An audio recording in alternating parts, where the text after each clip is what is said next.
I'll be sitting down this evening with Chris Rufo and Robby Starbuck, two of the biggest names in the fight against critical race theory, and specifically its praxis, diversity, equity, and inclusion, or DEI.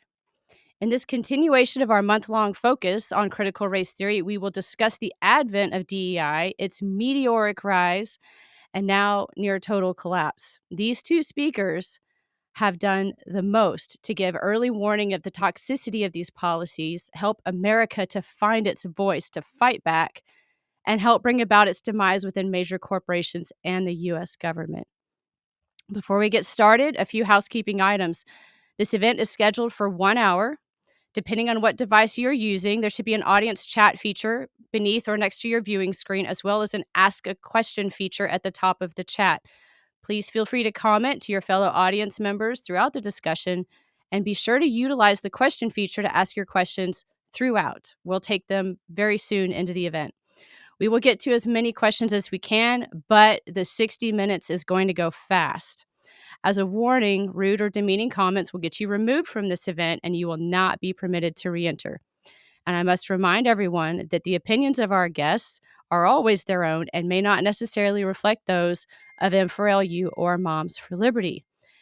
And with that, I would like to introduce our first guest, Mr. Christopher Rufo, contributing editor of City Journal, where his writing explores a range of issues including critical race theory, gender ideology, homelessness, addiction, crime, and the decline of American cities.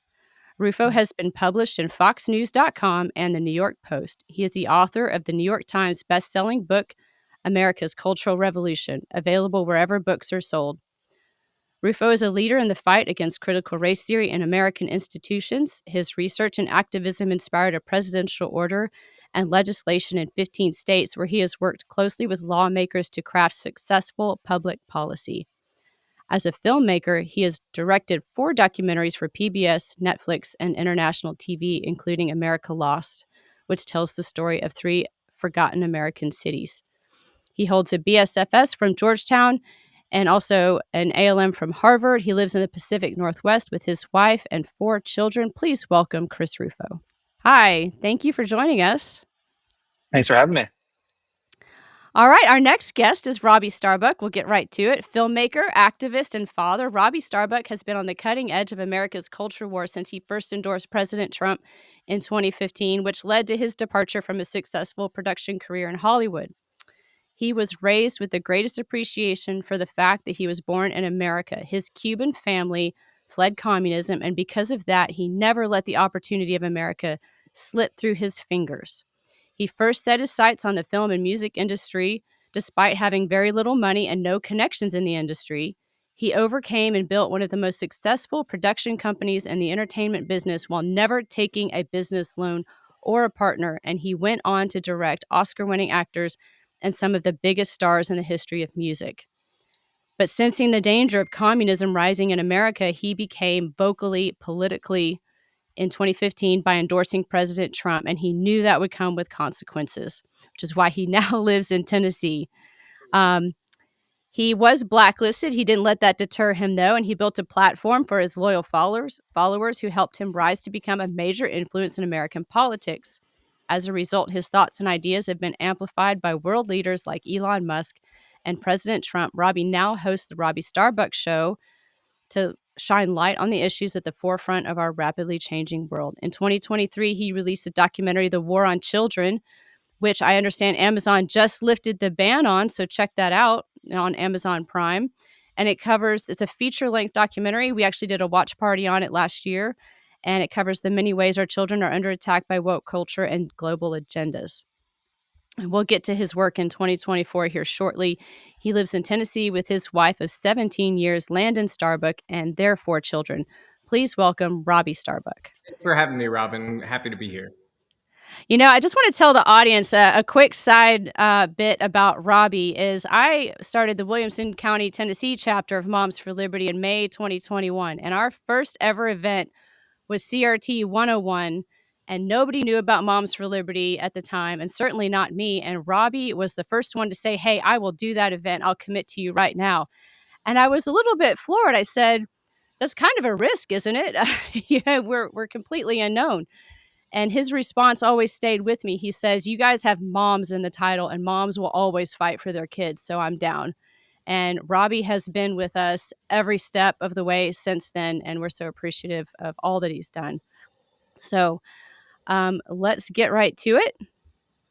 First off, when we started here in at the county level, um, the hardest part to start to do was to go to our school board members and say, this DEI consultancy that you've hired and this policy that you're considering, we think it's bad for kids. We think it's toxic. And then of course the inevitable response is, what don't you like about diversion, equity, and inclusion? And we had to learn how to define those words, not in the traditional sense, but in how the left had redefined them. So I wanted to start with you as to how each of you defines DEI.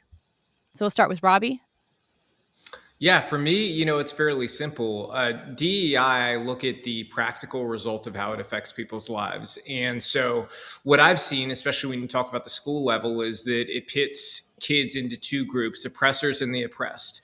And for both groups, it does great harm. For the, quote, oppressors, which is basically any kid who's seen as, white, or a lot of Asian students fall into it as well. They get all of this emotional baggage put on them that is totally unearned. These are innocent children who've never done anything wrong, and so you put all that on them, and that's going to affect a lot of different parts of their lives, from their social life to their academics. And then for the other kids, I can't imagine myself being a Latino being in that group today, who's essentially told that everything's against you. You cannot achieve things unless you have all of these extra, pieces of help that we're going to give you, and that, essentially society's built for you to fail. I don't think I would have had any bit of success in life, honestly, had I been taught that way. And so I feel for those kids because they're being taught to be victims, and so I think on a school level, that's really where you see the true definition of diversity, equity, inclusion, is you look at how it negatively affects the students. But in terms of the way they've changed language, I mean, this is like the Marxist tale as old as time. Every word that they utter, you can assume it actually does the opposite. And that's the same, sort of thing you see here with DEI, is that every one of those words is essentially the opposite, with maybe the exception of equity, which is sort of an honest word in the fact that they really want to destroy the idea of excellence, because anybody who's excellent is the enemy of equity. And any motivation you have to be excellent is stolen by equity. Because if you're excellent and you say somebody who's not trying as hard as here, and we're going to artificially pump them up to the same spot, what motivation does this kid have over here to be excellent when everybody's going to be propped up to that same level? Well, all that motivation suddenly is gone. And so in the end run, that cascades into a bunch of negative things, which, I think principally most concerning for a society is that innovation is completely gone, because without motivation, without excellence, suddenly nobody's innovating. So I'd say short answer is assume the opposite with each of those words, with the exception of equity, which is really just the enemy of excellence. Awesome. Chris? Yeah, I totally and wholeheartedly agree with Robbie. And, I think the broader issue here is we engaged in a long time for a fight about definitions with the left. And the left tries to define things most advantageously. Obviously, that's like, pretty much just how it works in politics. Um, but I wouldn't get too bogged down in the definition at this point. We've been, talking about this for a number of years. And what I've learned is that most people actually understand what the words mean in practice.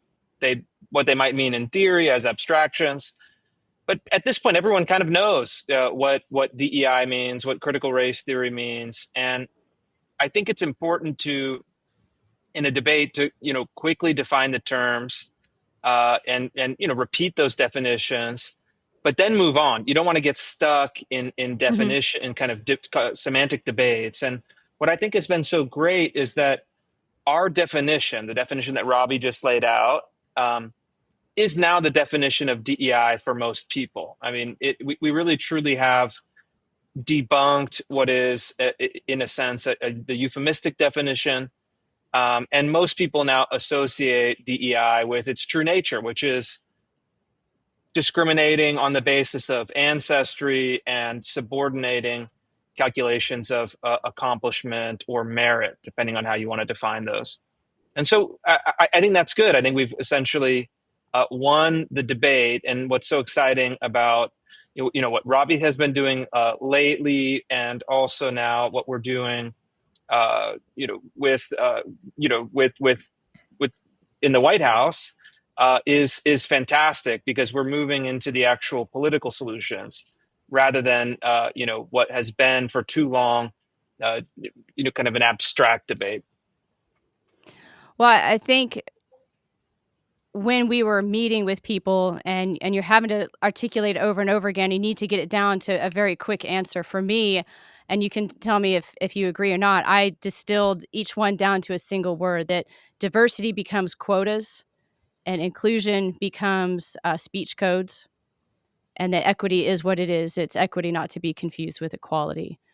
But I think we just had to really learn the language as a country, and as a conservative, engaged parents fighting back as to how do we articulate what our issues were with these words. And now everybody pretty well understands it. So um, I'm going to go into the first question. So this one's for Chris. You were one of the first conservative voices to make it to the mainstream news in your warnings about the rise of DEI and what it really means. I think that was around 2019. Maybe it was sooner. You can correct me. What are you doing, or what were you doing prior to that? And what caused you to see the warning signs and to take up this cause in the first place? And then what has kept you going since then to today? Great question, and thanks to the commenter. Yeah, I mean, really started to take off in 2020. I had been working in 2020 on local policy stuff in Seattle, Washington, looking at homelessness, crime, mental illness, and related policies. So looking at West Coast cities, what had been going poorly for them, like San Francisco, LA, Seattle. And then this got on my radar. Of course, the context 2020 was COVID lockdowns, then George Floyd, and then all of this ideological material suddenly appeared everywhere. And so I was curious. I think I also had something of a front row seat to it, being in Seattle, Washington, where these things tend to bubble up first. And so I just started reporting on what I was hearing from people within, government and corporations and schools, and the reporting really snowballed following that. And that's been something that's been kind of interesting to watch where it goes, and to try to guide where it goes, not just passively but actively try to push it in the right direction. And we've made enormous progress in 2020, from 2020 until now. And in 2021 I did a series of stories inside, I think, a dozen of the Fortune 100 companies, the Ibram Kendi style, critical race Mhm. trainings, all this stuff. And we were exposing it back then, but the culture was so dead locked into that ideology. These reports, while they were making news, were not changing policy. Fast forward to now, every time Robby gets a whiff of a new company's DEI policies, it's not only that he fights, he fights them and they submit, they preemptively submit, which is just such a great sign of how far we've come. And it's not over by any means. There is so much more to go. But I finally feel like we have the momentum on our side, which is just a great thing. That dovetails great with the next question for Robby. You've been speaking out about the warning signs you've observed in American culture roughly since 2015, according to your bio. You took action in a myriad of ways: speeches, a lot of them, a run for Congress, a feature-length film. But what caused you to start taking on these companies for their woke DEI policies? When did that start, and what started it? Well, really, honestly, I had just had enough. I realized we had cut out so many companies as a family. We've got 4 kids, we cut out all these companies. And for me, it was like, I've had enough of having to cut out all these companies. Like, let's make them sane again. We've got to at least try. And I think that we had so much energy on our side headed into an election year, right? And so I said, I really feel like this is an issue that people can rally around, because people are just sick of this. They want normalcy. And it's not just people who are, involved in politics like we all are. It's just your average everyday people. They're sick of everything being politicized, everything being divisive. And some of them don't agree with me on politics, but they agree on that. And so I felt like we had a really good sort of thesis for how to do this, and, flip that Overton window from how it had gone so wildly left back to some semblance of sanity. And to that point, there's something Chris was talking about earlier. And I pulled this up real quick. So there's a CBS poll that just came out yesterday. And this really speaks to how we have won the argument in terms of what DEI is and how you define it, and why moms don't need to worry about those definitions anymore and getting, sort of cornered on it and made to feel like they're a bad person if they oppose this. Because people were asked, is the Trump administration's focus ending DEI too much, the right amount, or not enough? Only 39% said it's too much. The vast majority of people, we're talking about over 60% of America, are happy with how we are attacking DEI and getting rid of it. Okay. Because your average person has experienced it now for long enough to see the negative outcomes. And so, to the person who asked that question, I think I was feeling the same things everybody else was, but I've been blessed with the platform and I was going to use it to try to make a difference. And, I'd love to take a bunch of credit and say I'm a genius, but honestly, sometimes you catch lightning in a bottle. And I think that this was something that was going to happen. It was just a matter of somebody putting together a plan to do it and going out and doing it, and so it was that heavy research and everything that I really think paid off, because at the end of the day, that's what these companies fear when they come back, is they know that we're really deeply researched and that we're not going to do a lazy job. And so I think that's why we get those preemptive ones. In fact, before we came on today, I told you when I came on for the check, I had to jump away real quick. It was because Disney emailed me. So you guys are the first ones to hear about this. All right. I emailed Disney a while back. We've been having conversations. They announced some of their changes today. And so there's some change, that has happened there. And there will, I think, be more as time goes on here. But that's the type of good news we're getting every day now. And it's moving so fast that what would have been a massive win only 6 months ago is now like, okay, now let's move on. Which one's next? And that's the funniest thing that has happened with this, is that at the beginning, people were like so stoked about each company, right? Now we'll announce like some company that's worth like hundreds of billions of dollars changing every policy, and people are like, okay, cool, that was awesome. What's next? And it's like, all right, you're going to have to give us like a week or two. Okay. But yeah, no, that, Yeah, can we bring up that the covers the question. slide with all the companies that Robby's impacted? Is that not impressive, everybody? I mean, I'm just going to leave that up for a minute so you can look at all of the good work that Robby has done. And now we can add Disney. Yeah, and I'll say as well with Boeing and Disney, Chris has a big role with Boeing. Boeing, he had been reporting on for a while, and it was just like timing worked out when we went and reached out to them and everything. But Chris had been working on Boeing for a very long time, exposing what they were doing there, and Disney as well. I remember, in fact, there was a video. You'll have to explain it, Chris, but that video was crazy, of the staff there that you put out. And that was one that I actually included in our initial long research, thing that we sent to these companies. And it was one of my top line items of like, this is how your company is perceived in America now. What are you going to do to fix it?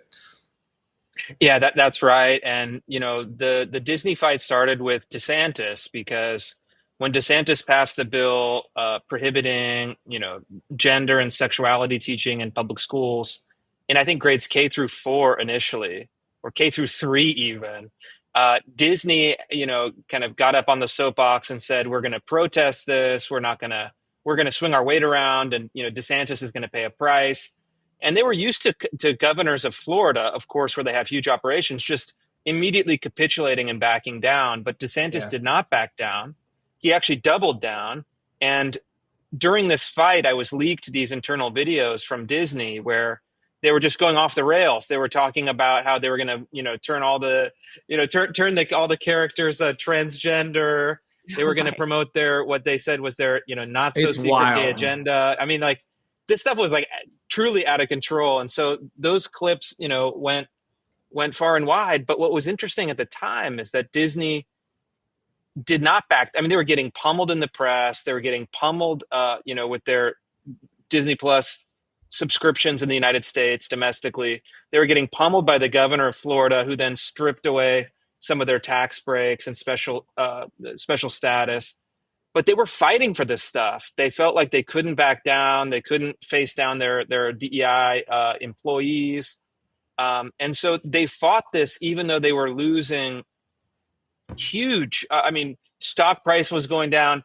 They were causing a mess, but they were so committed to this ideology, they felt that they couldn't back down. And so again, now a few years later, they're quietly renegotiating with Robby, which is funny because they were playing hardball with the governor of Florida, and now they've sensed that their position is so much weaker that Yep. they're just looking for any excuse in some ways to just cut their losses, because I think companies are realizing what they're doing is bad for business, and it's bad for their companies. It's bad for their morale. It's bad for their bottom line. And so all of these fights add up. And I think what is really happening right now is we've got to come together and make this effort, as broad as possible, because, we have this opportunity right now to roll back so many bad things that are happening in the country on all these issues. And it's so great to see. What I think is actually quite cool is that what Robby is doing is complementary to what the Trump executive orders are doing. What I'm doing is complementary to what the Department of Education is doing. All of this is complementary to what Moms for Liberty is doing. All these groups, and we've been in kind of the same orbit for a number of years. All of this stuff is starting to pay off right now, and that's very exciting. And I think it should be, highly motivating for people, to keep going and keep pushing. Yeah, I think you'll Robby, appreciate this because I'm pretty sure you highlighted it. I might be wrong, but I think you did. It was the Disney Reimagining Tomorrow website thing. They took it down today, so it's gone. It's gone. I Um, heard that's amazing. Yeah. yeah, that's gone. And that was like filled with a bunch of the crazy stuff. So it's good news every day now, and it's because people did not give up. And it's probably honestly one of the great pieces of advice I could give all the moms and Moms for Liberty is there were times, especially during COVID, where I know a lot of moms felt hopeless, a lot of families felt hopeless, and it mhm. was like, this is it. Like we're facing the sort of final boss, and then this country's gone, and that's where a lot of people were mentally. And I think this is a good reminder for people to never submit to that, never give into that, always commit to doing the right thing, and always do something. Be doing something. That would be my biggest issue I have with people is the complainers who have no plan to do anything to change anything. They just complain. They produce nothing. And so never be that person. Always be trying to fix things. That's great advice, and I know my kids are appreciative of your work, Robby, because I said, "Hey, you know what? We can go back to Target now." And I think maybe Disney too. Okay, you know what's really funny? So my oldest is 16, and I asked her like in late November, "What do you want for Christmas?" And she gave me a list of companies. And she wanted me to change their policies so she could go shop there in good faith, and because she's pretty based, and she didn't want to give her money to these companies unless they changed their policies. And I thought that was a really funny, unique Christmas request. I don't think any other kids ask their dad to flip a company's policies for them.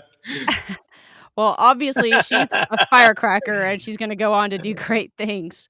Robby, if you could give us, 1 to 2 minutes on how you got these companies going in this direction, how you started the momentum, and how now they're falling so easily. Yeah, well, I mean, so a lot of this is more psychological than people realize. Like, there's sort of a simple psychology to this. Like, the companies you needed to move first had overwhelmingly conservative consumers. And so the job there was like, these should be fairly easy, right? You just need to show them your teeth, and you need to show that the conservative base will rise up, will punish them. And that worked. I think in Tractor Supply's case, in fact, I have the original two. These are our trophies. That's Tractor Supply's statement and John Deere's statement, where they Nice. drop all their policies. And Nice. It was essentially you have to make it punishing, and we did. Tractor Supply lost about 3 billion in market cap during that, and then John Deere lost 10 billion. And so for Wow. those companies, that's a lot of money. They do notice that. And then in Tractor Supply's case, they had the day-to-day, walk-in numbers that they were getting from stores, and they saw that it was a serious problem. And so once those two fell, then it was like, okay, maybe he got lucky with those two, right? And then so we had to go after an iconic brand, and that was Harley Davidson. And Harley was probably the most crushing that we were to a company because they have a true believer for CEO. The guy's nuts. And they did not want to give in. They were committed to, we will not give in. These are our values. We're sticking to them. And it got incredibly hot for them, and they couldn't help but go back, but they took too long. And so they're the only company out of all the companies that we flipped who did not have their stock go up after they announced the changes. And it's because I think the market understood their customers were not forgiving them right away. And I made a prediction at that time, because the CEO was not fired, they will continue to lose money and it'll be a disaster into the next quarter. And they'll eventually have to fire the CEO. And while their numbers came out this week, numbers are down 60% year over year. Okay. Major companies don't survive that typically. 60% drop year over year. That's massive. And so, it's yet to be seen. I think they will replace him. I think they have to. But essentially, we built that momentum by doing those first three really well. And then after that, every company had to take us seriously. And so then it was like, okay, we want to come to the table. We want to talk to you off the record. Please don't put a story out until we've gotten to talk, and then you kind of go through it and you explain to them, hey, we have this. This is our story. This is what we're going with. These are our issues with you. And they'll say, okay, wait. How about this? We'll change everything. And you do a story about that instead. And for us, I don't care about, if I cared about views, I would have put out the negative stories first in every company's case, because that would have racked up views and then forced them to come out with a statement.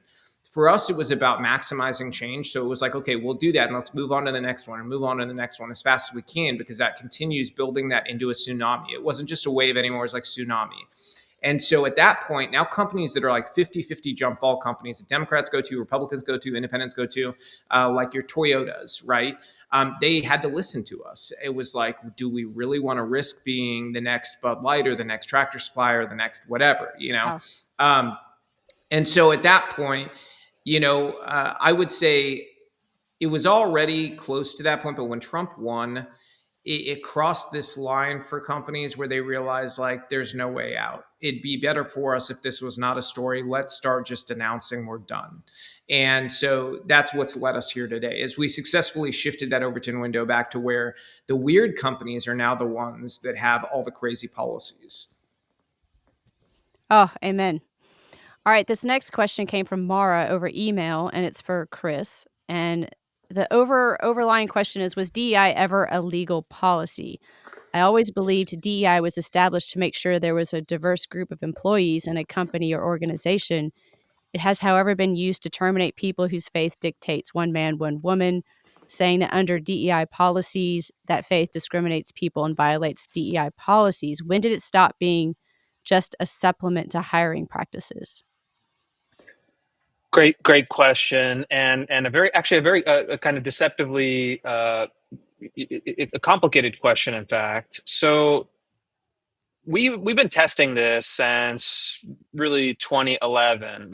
There have been lawsuits in schools, lawsuits in companies, lawsuits in other organizations, NGOs, and a simple reading of the Civil Rights Act of 1964 would indicate that discriminating on the basis of race is illegal. It's a civil rights violation. But companies have been ignoring that standard blatantly since the very beginning, since the Civil Rights Act was passed, and used it as a form of active discrimination on behalf of minority groups. Whether it was called affirmative action in the past or called DEI, in the more recent past. But there's been an underlying legal argument that is actually in conflict with the law, in conflict with the 14th Amendment this whole time. The problem is that it's very hard to enforce. You have to sue, you have to wait, you have to appeal, you have to spend tons of money. And all of the energy is on the other side. All the energy is on behalf of people discriminating. some of these cases are now starting to trickle up to higher courts, and I think we'll start to have, from 2011, mind you, these are the 3-year-old cases. Wow. We'll start to have some, I think, more favorable rulings. But the problem is that a single ruling doesn't mean much if the institutions, companies, universities, et cetera, are not scared of enforcement. So, you know, a university can handle violations. A university can handle, an investigation even, or bad press. So they actually have to fear that they are going to pay a serious price for doing this. I think we may see that coming from the federal government now. The president has tasked his Department of Justice with launching investigations.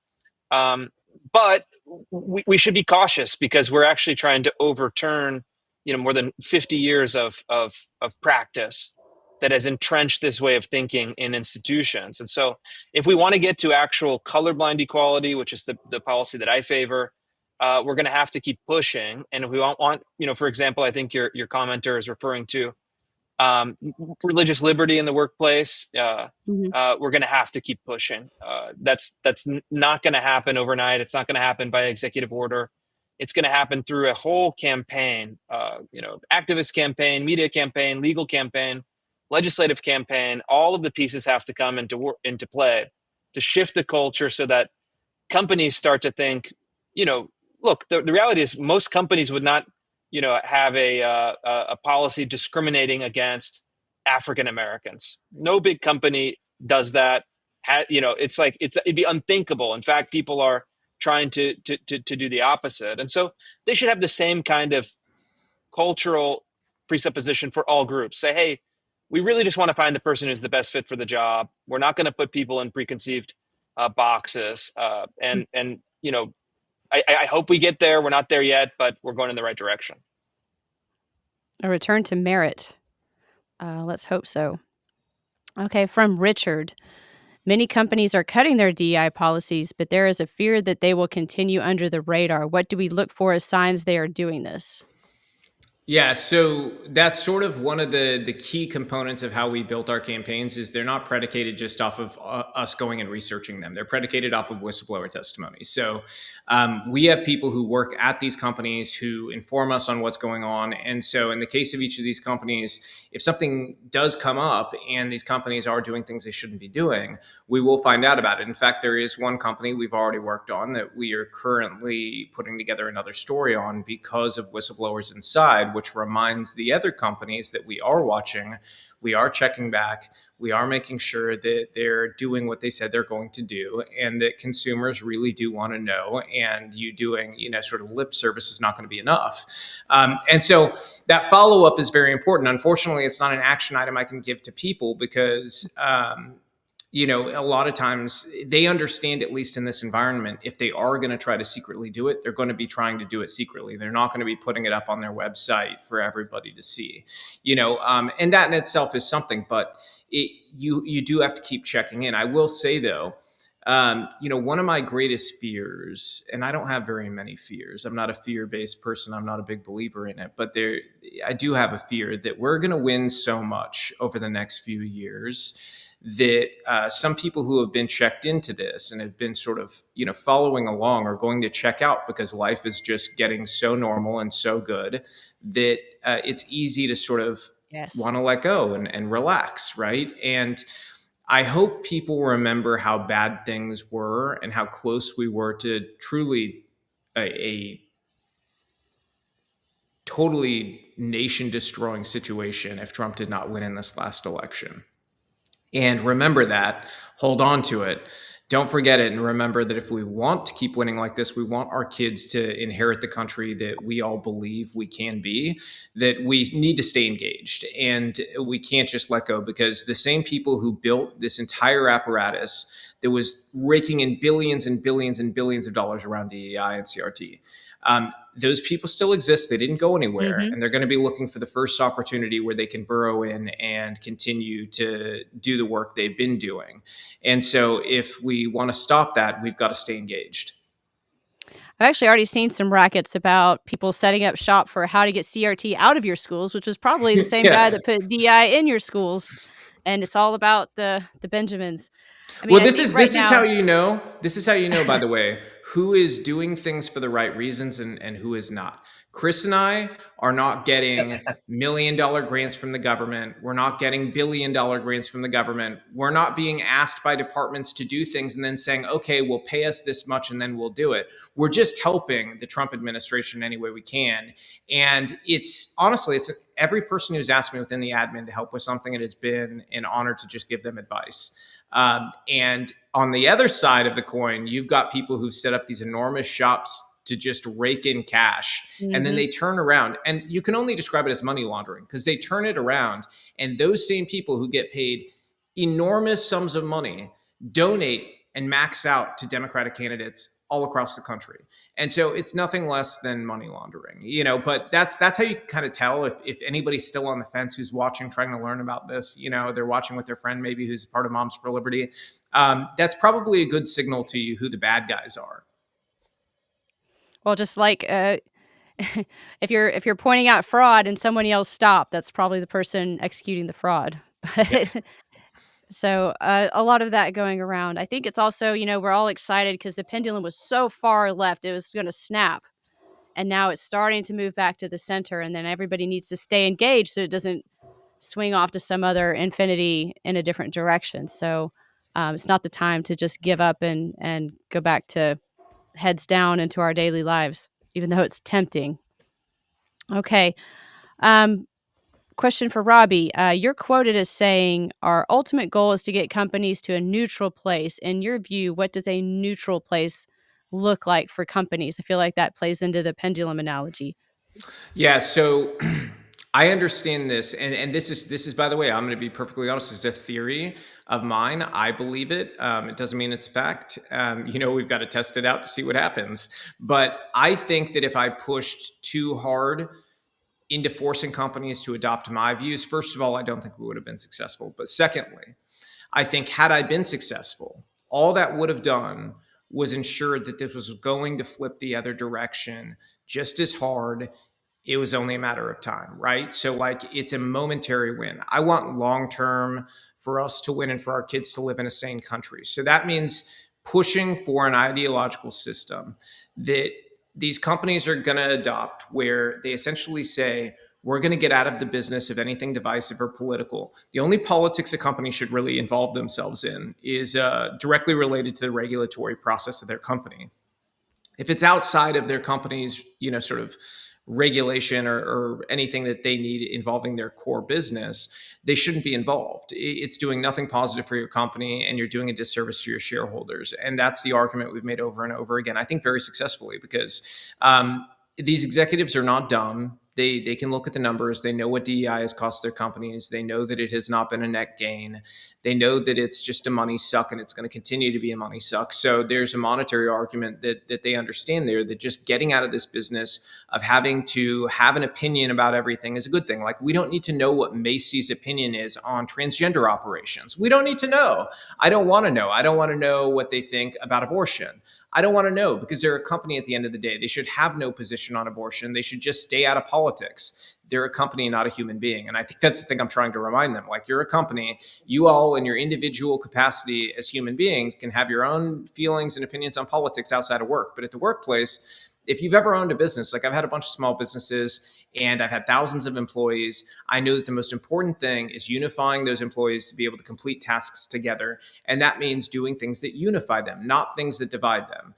And so if you take, for instance, like John Deere, they had these things called an ally pledge, right? Where you had to sign on that you were an ally to the LGBTQ plus community, right? Not only did they have this, but it was not secret. It wasn't like, hey, will you sign this? And, it was public. People knew who signed it and who didn't. And so it was also, this is mind blowing, was their only, measurement for performance when they were being considered for promotion or for a raise was how well they dealt with DEI. And so if you don't sign it, it's going to be a negative mark against you and your ability to get a promotion, ability to get a raise, and things along those lines, right? So that's what's in your mind. If you're a Christian employee and you don't feel comfortable signing this ally pledge because you feel like it would violate your faith-based beliefs, But at the end of the day, you'd never be rude to your fellow employee who's gay or transgender or whatever they identify themselves at.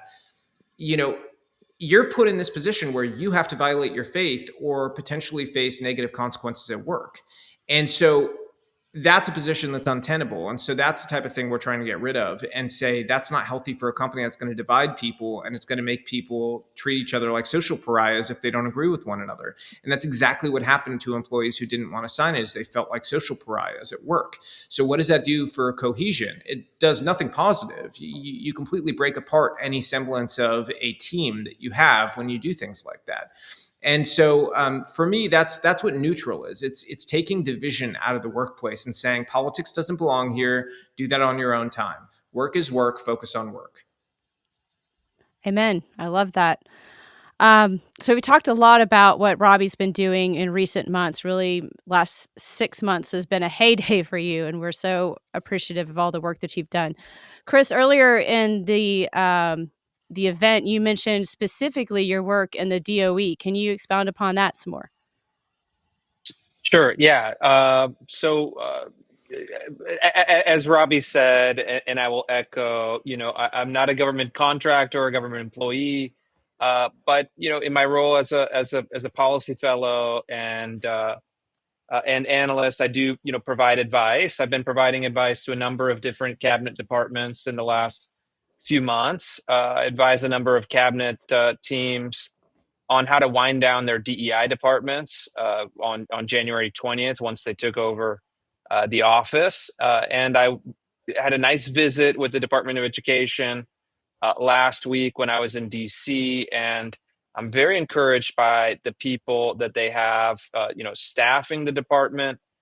Very encouraged. I think the secretary, I guess the secretary elect, hopefully the secretary is having her confirmation hearings on Thursday. So I think she will sail through the confirmations, and they'll have a full team, I hope, by the end of the week, and they can really start moving on some of these initiatives. And I'm just very excited about it. And my own view, not the view of anyone else, but my own view is that they need to take aggressive action as quickly as possible to wind down the majority of the department, and then spin off the functions that are essential and popular and should be continued. So, for example, the student loan portfolio can be, in my view, spun off into a separate entity that can actually start reforming the student loan portfolio and then bringing back some market discipline to that. The K through 12 funding for things like lunches, low income school districts, and special education. That's something that I think can and should be continued through block grants. So say, hey, Tennessee and California and Massachusetts and Minnesota are going to have different needs. We're just going to send you all this federal money, and you can use it in the best way you see fit for your K through 12 education system. If you have special needs for nutrition, or you want to revamp your special ed programs, or you want to provide additional funding to school districts that are underwater, whatever you want, you're in charge. Here's the money. But the thing that they really need to just wind down, and this is a lesson I learned, even in my own research and also in my visit. So many employees, so many of the 4,000 employees of the Department of Education are left-wing activists who are just doing ideological work and pushing ideological grants and hosting and ideological summits and rewarding their friends and their cronies and their contractors. And all of that has to be terminated, shut down, and ended permanently. And I think that the president has said that shutting down the Department of Education is his vision, his priority. I'd like to see it happen. It's not going to be easy, but I think for the first time in almost 50 years, it's something that is on the table. And so all of us should really fight hard to see if we can make it happen. Awesome. So I'm getting a flood of questions from some Tennesseans here. And you talked about purging the DOE of left-wing activists, but you made a really controversial tweet, or X, last month about Penny Schwinn, whom President Trump referred to as Peggy, in defense of her. But the in Tennessee, there's a lot of ire, and I'm taking this question because it has national implications in the fact that she's being looked at as a deputy director, sorry, secretary of the DOE. But the person is Penny Schwinn, and I have some experience with her. She's the former education commissioner in Tennessee. Um, and I've actually met with her face to face over some curriculum that she put into Tennessee schools, roughly a third of them. And this was a curriculum. This was the first curriculum where we found actual critical race theory being presented to elementary school kids, very specifically in the second grade, and it was traumatizing kids. So we made her aware of the module, the offending module, and we also filed under the Tennessee law an official complaint against this curriculum. And in our digging about the curriculum, we found actually that it was her pet project, that it failed state standards twice. It never actually passed. And she so overexercised her waiver authority to make sure that it got into Tennessee schools that she waived it into 33 schools. And then the state legislature promptly in the next session stripped her of her waiver authority because so great was the overreach. And I've seen personally the kids that were affected. So we're talking about, you know, DEI. She supported DEI hiring of teachers and critical race theory in the classroom. And I'm talking about Tennessee's youngest children, kindergarten, and especially second graders. She pushed all of that in. She pushed, I'm not going to go into all of the things, but she has been told to me many times she was a favor appointment within the Trump administration. And evidence supports that she's also a favor appointment when she was here in Tennessee. And she was in Tennessee the longest of any of the jobs that she's held. And she's in law under suit for in Tennessee and in Texas for the path of destruction she left there. So I guess the question here, and I'm sorry for the long setup, but for the other viewers who are not familiar with it, I had to tee it up a little bit to put this question through. The question is why your enthusiastic support for a woman who has pushed all the things you've been fighting against into the classrooms of the youngest of Tennessee children. She did not improve Tennessee literacy or math, did not remove porn from the libraries, and as accused of corruption in multiple states. Sure, great question. And look, there's a couple answers to this question. There are some obviously differences of opinion on this. That's fine. Uh, Mhm. Taking the example that you just mentioned at the end there on the porn in schools.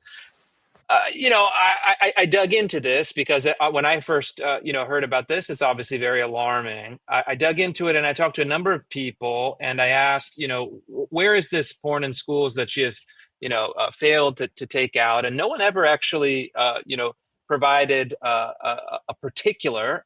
And in fact, the legislation that was passed in Tennessee, in my view, was quite strong. Perhaps not strong enough. I know some people in Tennessee wanted a provision where you could, in theory, imprison the librarians. In my view, I think that's too far. I think that's probably rhetorically and tactically also a mistake. But look, I think that what's happened and what was happening in 2020 and 2021 was a kind of a kind of high kinetic environment. People were moving very quickly. There was a pandemic. I'm willing to extend a little bit of grace for people who maybe had a mistake or two during that time, in the same way that I'm willing to extend a kind of welcoming attitude for people who were on the left. Those people who supported Tulsi Gabbard. Tulsi Gabbard was on the left. Now she's on the right. And so what I did is when I heard about these accusations against Penny Schwinn, I sat down with her one-on-one on Inauguration Day, actually, and I got her side of the story. And for many of the accusations, for example, the porn in schools, after I did some supplementary research, I was satisfied with her answer, and I asked her a personal commitment to say, hey, this is the agenda that really needs to happen for the deputy secretary position. There are people that are concerned about this. Can you make a commitment to advancing these priorities? destroying DEI, fighting fighting against CRT in schools, and then pursuant to the president's executive order, winding down a lot of the kind of nefarious and malicious activity at the DOE. And look, I think that her answer was, at least for me, transparent, persuasive. And the president wants her for a reason. Secretary McMahon wants her for a reason. And in my view, even just pragmatically, you know, we've got to all work together. We've got to all push hard. We have a huge opportunity, and I think that Mhm. we have to give some trust to the leaders that the president has selected, and hold them to account. Not trust blindly, but encourage people to go in the right direction. In my view, is a better strategy than trying to tear people down from the sidelines. That's my view, but of course, I think there are differences of opinion, and I'm fine with that. There's always gonna be differences of opinion. So I'm gonna leave that question there, and we are running short on Could time, could I probably jump in? time for one Could I more. jump in Yeah, real quick? I just please. want to say, because people have probably seen, I've had a very different view of Penny, and I've said, my piece on it, and that I don't agree with her, uh, being in that position. I don't think she deserves a promotion after what she did in Tennessee as a parent of kids, who went to the schools.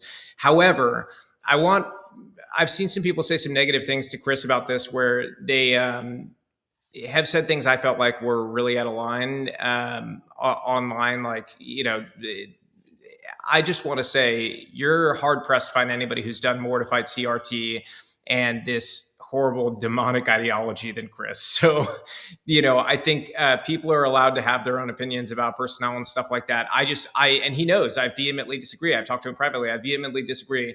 But, I would be thoughtful in the way that you approach these things. Because again, I think one of the biggest mistakes activists can make when it comes to legislation or anything in the realm of getting things done in politics is they can get so angry about something that is not in alignment with what they believe, that they let good be the enemy of 100%. anything. And so you're not always going to get what you want, and I'm okay with that. I try to make the best of things and create the best change possible. And so in an environment where we've set our piece, and the president I think is aware of everything going on, it'll be his decision to make in terms of whether or not she's the right person. And so at the end of the day, the country elected him, not me or anybody who disagrees with an appointment. So we have to say our piece and kind of live with it. But I just think people could be thoughtful with sort of how they handle it. Yeah, totally. Well, I yeah, so appreciate that. And what I would say too, and for all of those who are listening that do have some of these frustrations or even opposition, the people at the department hear you. They're listening. They're taking these concerns seriously. I know this for a fact. But what I think is the most fruitful way of moving forward is to say really just what Robbie said. Hey, even though we disagree, let's figure out where we have zones of agreement. Let's move this thing forward. And my kind of political practice, which is of course not perfect but has worked out pretty well, is to figure out where people are completely on the other side. We're not going to work together with Ibram Kendi. That's just not going to Yeah. happen. We've got to fight it out. But for the Department of Education team, for Trump, including Penny Schwinn, these are people we can work with. And so even if you're saying, hey, we disagreed in Tennessee, we have some raw feelings, let's try to put those behind us. If you're the deputy secretary, let's work together. I know that Penny is willing to do that. I know that the whole team is willing to do that. Your voice is heard, and your priorities are their priorities. Because again, the president sets the agenda; they have to implement it. And so, I think they all took the job knowing that that's the reason. The grassroots is essential. When the grassroots is angry, they should express that. They should make their feelings and their opinions known, their disappointments known. But at a certain point, you have to say, all right, what's past is past. How can we move forward? And I think that what I'd like to see is even some of those voices where there was some antagonism or some conflict. Let's see if we can all just come together and for 90 days, For the next 90 days, let's give everyone the benefit of the doubt, see what they can get done, and if we can all be successful in that timeline, I think success heals all wounds. It's not really time, So I think if they can be successful, they will earn, they re-earn the trust of the grassroots. That's what I'd love to see. Yeah, and But let us I hope she never ends up somewhere else. But if she is in there, you have to, try your best to make the best of it and hope that they do well. It's like, when somebody gets elected and they weren't your first pick, you still have to hope that person does a really great job. You still want to pray for that person, like have their back, and hope that they do. And if they do a bad job, then you hold them to account. And so it's kind of one of those situations where I'm like, I hope I'm wrong. My experience tells me I'm Mhm. not, but I hope I am. And but I will say one of the worst things that activists can do is get so angry about something that nobody wants to work with you. And I've seen that happen a lot of times where they'll yell at lawmakers and send profanity laced emails and stuff. And guess what? Nobody wants to work with you then. So you have to find a way to communicate these things in a way that can be persuasive. Well, That's and it. let us never stray into the territory of the left, right? Where, Yeah.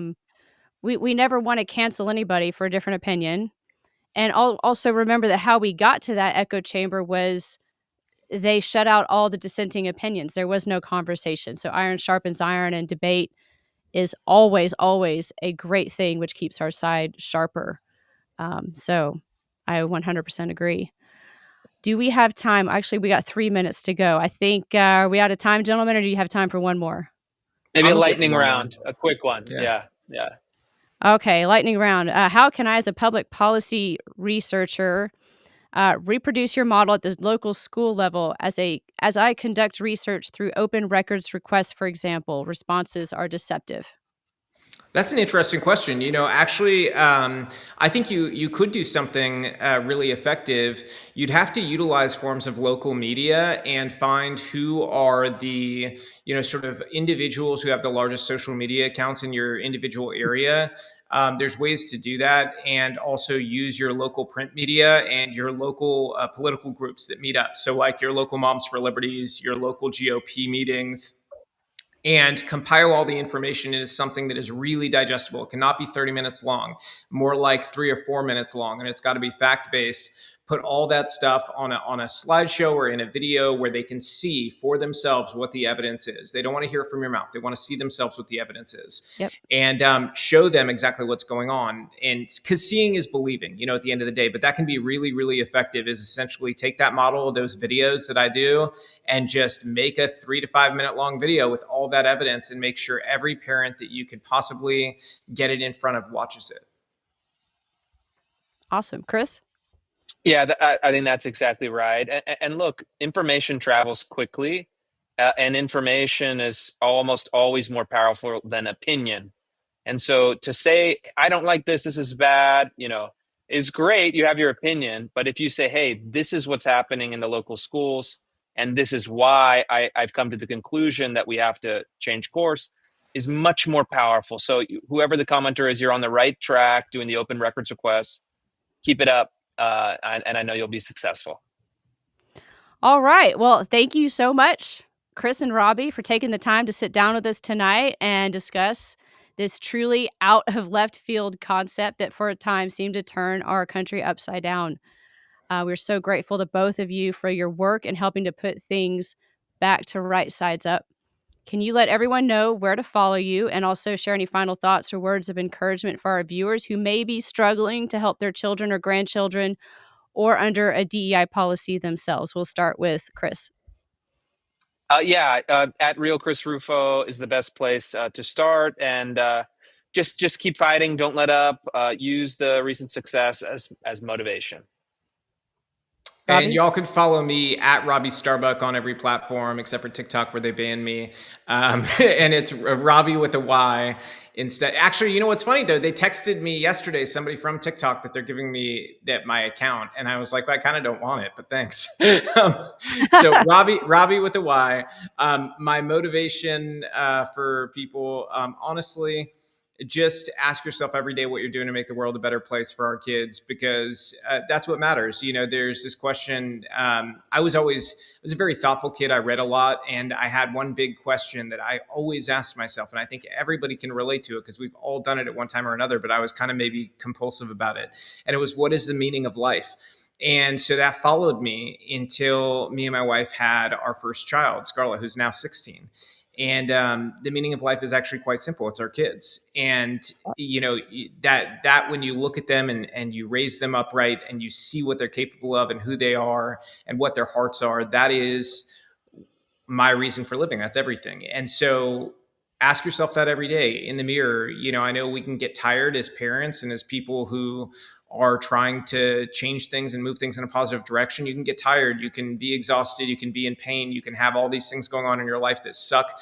But at the end of the day, you've been given gifts. Use them, don't waste them, push through, and ask yourself every day what you can do to make that difference for the next generation. Because ultimately, that is what this life's all about. We advance humanity, we advance our kids, and they do the same for our grandkids and the kids after that. And eventually humanity becomes the greatest thing that, we live up to our potential, we'll put it that way. And so if we want to live up to our potential, none of us can give up.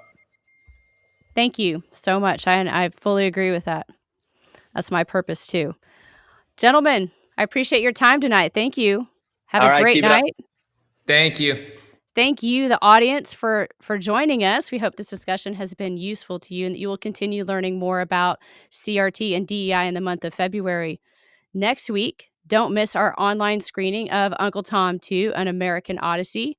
Be sure to tune in and ask your questions directly of the filmmaker Justin Malone and cast member Chad O. Jackson, who were both part of the landmark Uncle Tom 1, and that will happen immediately after the film. And lastly, for this month, on February 24th, Dr. James Lindsay, who gave a fascinating lecture at last week's CRT 101, will join us once more to discuss his book, Race Marxism. If you want to be an expert on the issues, you have got to read the book. And why read it alone when you can read it with friends? If you would like to come on screen to ask a question directly of Dr. Lindsay, please email bookclub, one word, at momsforliberty.org the week prior to the event, which is next week. Links to all of these events can be found at m4lu.org. This event has been recorded and will be posted to the online CRT toolkit in the M4LU resource library at www.m4lu.org, where it will be accessible anytime. Please continue to follow us as we have quite a lineup for the 2025 spring and fall semesters. If you would like to support M4LU, please share our resources with friends and family. And if you feel so inclined, please donate to support this program at m4lu.org. Thank you again for joining us. As was famously said by James Madison, the advancement and diffusion of knowledge is the only true guardian of liberty. That is the mission of M4LU. Have a great night.